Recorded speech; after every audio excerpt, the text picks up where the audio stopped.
Hello, नमस्कार guys, कसे आहेत सगळे. Welcome back to my YouTube channel. So हाँ, एक्साइटमेंट लेवल देख रहे हो हो, बप्पा यायची एक्साइटमेंट आहे बरं का. सो आजचा ब्लॉग काय असणार आहे, सगळ्यांना माहिती आहे 2 दिवसात आपल्या घरी बप्पा विराजमान होणार आहेत. सो त्याच रिगार्डिंग आहे हा ब्लॉग. सो काय असणार आहे हे मी पुढे जाऊन तुम्हाला सांगते. चला, तर हा ब्लॉग काय असणार आहे मी तुम्हाला सांगते. आपल्याला सगळ्यांना माहिती आहे बप्पा येत आहेत 2 दिवसात. सो बप्पा येत आहेत, आगमनाची तयारी तर जोरात चालू असेल सगळ्यांची. तर त्यांचं असं फेवरेट काय बनवायचं बरं का, तर त्यांना असं आवडतं म्हणजे मोदक. तर आपण आज उकडीचे मोदकाची रेसिपी बघणार आहे. सो मी तुम्हाला पुढे जाऊन दाखवते कसं करायचं. तुम्ही स्टेप बाय स्टेप बघा आणि ट्राय करा. चलो, तर चला पटापट आता आपण उकडीचे मोदक कसे बनवूयात. तर गाईज, उकडीच्या मोदकासाठी पहिले आपल्याला लागणारे म्हणजे नारळ. ओला नारळाला मी खवून घेतलेला आहे. परत मी एका साईडला गूळ घेतलाय आणि एका वाटीमध्ये मी काजू बदामची पेस्ट घेतली आहे. आणि मेन इन्ग्रेडियंट म्हणजे ज्याचे उकडीचे मोदक बनतात म्हणजे तांदळाच्या पिठाचे बनतात, तर तांदळाचे पीठ मी 2 वाटी घेतलेत. तुम्ही 2 वाटी 3 वाटी जसे मेंबर्स आहेत तसे घेऊ शकता. सो चला पुढे कंटिन्यू करूयात. आपण उकडीच्या मोदकाची सुरुवात करतोय. सो गणपती बाप्पा मोरया. इथे आपण आता पहिली सुरुवात म्हणजे करणार आहे उकडीच्या मोदकामधलं जे सारण असतं नारळाचं, ते बनवून घेणार आहे. त्याच्यासाठी मी आता इथे 1 चमच तूप घेते.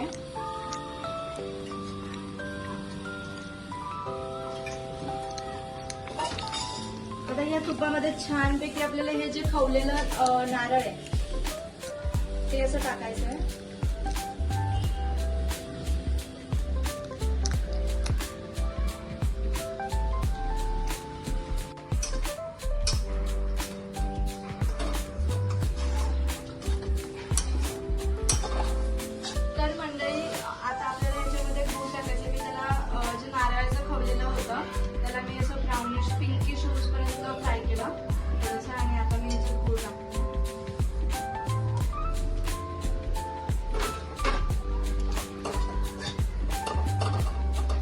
छानपैकी गूळ वितळला ना की ते मस्त एकजीव होईल.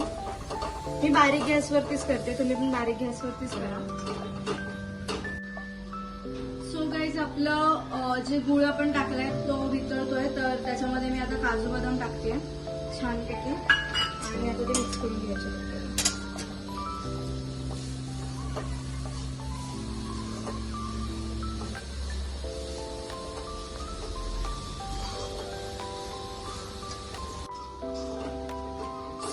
आपल्या इथे छानपैकी मोदकाचं सारण तयार आहे.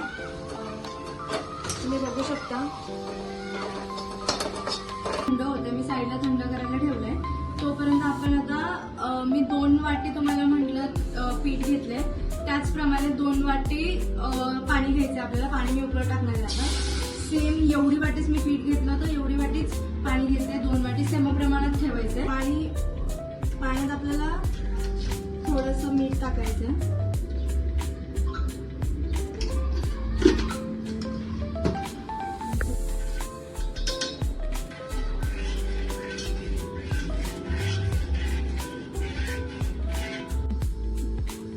तर गाईज, पाण्याला छानपैकी उकळ आली आहे आणि आता हे 2 वाटी तांदळाचं पीठ मी ह्याच्यात पाण्यात टाकणार आहे.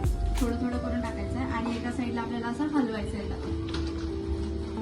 म्हणजे ते गुठळ्या नाही राहणार. सो मी असं थोडं थोडं टाकून असं थोडं थोडं टाकायचं आहे आणि थोडा वेळ हलवायचं आहे म्हणजे गुठळ्या नाही राहणार. आणि असं मिक्स करत जायचं.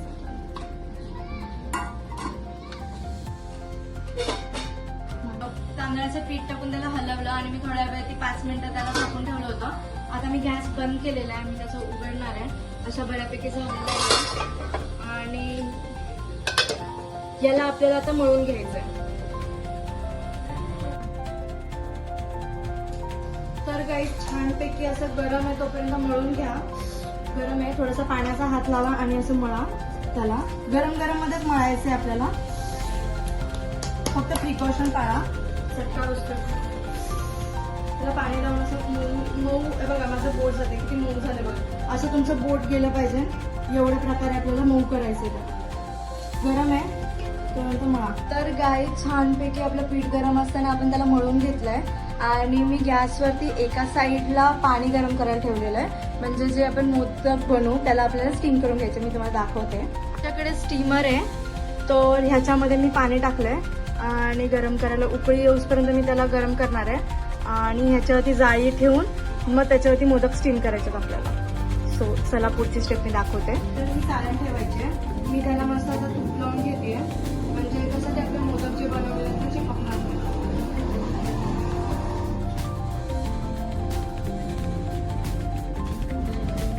दिसलं? तर काही मी हाताला तूप लावून घेतलंय आणि असा गोल उंडा घेतलाय. तो माझ्याकडे हे मोदकचं सारणचं शेपर आहे, तर मी ह्याच्याने बनवणार आहे. तुम्हाला दाखवते. आता मी हा जो उंडा घेतलाय ना गोल, तो मी ह्याच्यात असं टाकणार आहे आणि नखाच्या साह्याने आपल्याला असं शेप द्यायचा आहे फक्त त्याला. कसं दिसतंय. आणि हे बघा, मी ह्याला बऱ्यापैकी शेप दिलेला आहे साईड जे आहे शेपचं. आणि सारण टाकायचं आपल्याला त्याच्यात. म्हणजे मी असं सारण त्याच्यात टाकणार आहे. भरून भरून टाका, म्हणजे असं पिठाळायला लागलं पाहिजे. तर मी भरून एकदा सारण टाकलंय, बघू शकता तुम्ही. हे का मी सारण पूर्ण केलंय, टाकलंय. आणि हे जे थोडंसं एक उंडा घ्यायचा आणि त्याला आपल्याला असं एंडला क्लोज करायचं आहे. म्हणजे कसं ते जे सारण आहे ना ते बाहेर नाही येणार. तर हे बघा, मी इथे एंडला क्लोज करते आणि जे एक्स्ट्रा पीठ असतं ना ते काढून घ्यायचं आहे आपल्याला. हे इझी वे आहे, पटापट होतील शेपरने. जेवढा टाइम त्या ह्यानी लागतो लाटून आणि त्याला शेप द्यायला, तेवढं तुम्ही हे पटकन बनवू शकता. सो इथे मी दिलाय शेप. हे बघा क्लोज झालंय आणि मी आता हे ओपन करते.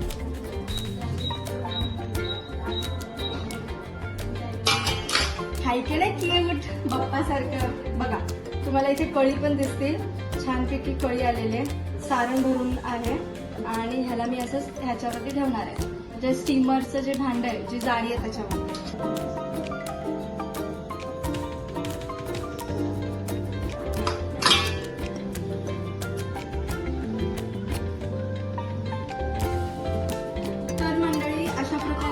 सगळे मोदक करून घ्या. माझे मोदक बघा छानपैकी असे झाले, कळी वगैरे झाले त्याला. आणि या जाळीवरती ठेवून आता मी त्याला स्टीम करा. तर गाईज मी इथे स्टीमरमध्ये छानपैकी जाळी ठेवली आणि त्याच्यातून मोदक ठेवून मी सगळ्यांना केसर लावून घेते एक एक मोदकांना.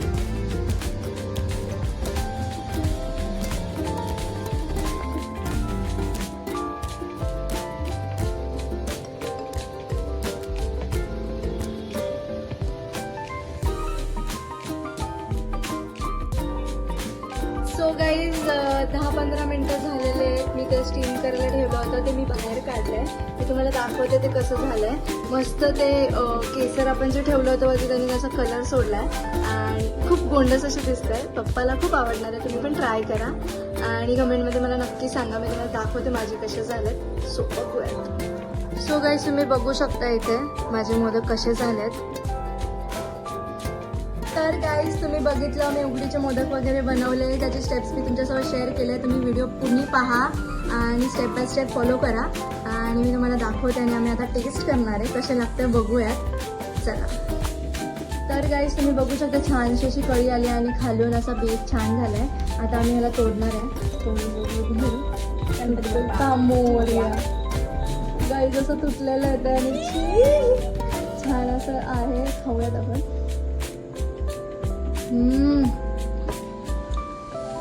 सुख म्हणजे नक्की काय असतो काय झाला म्हणतात. सुख म्हणजे काय असतो.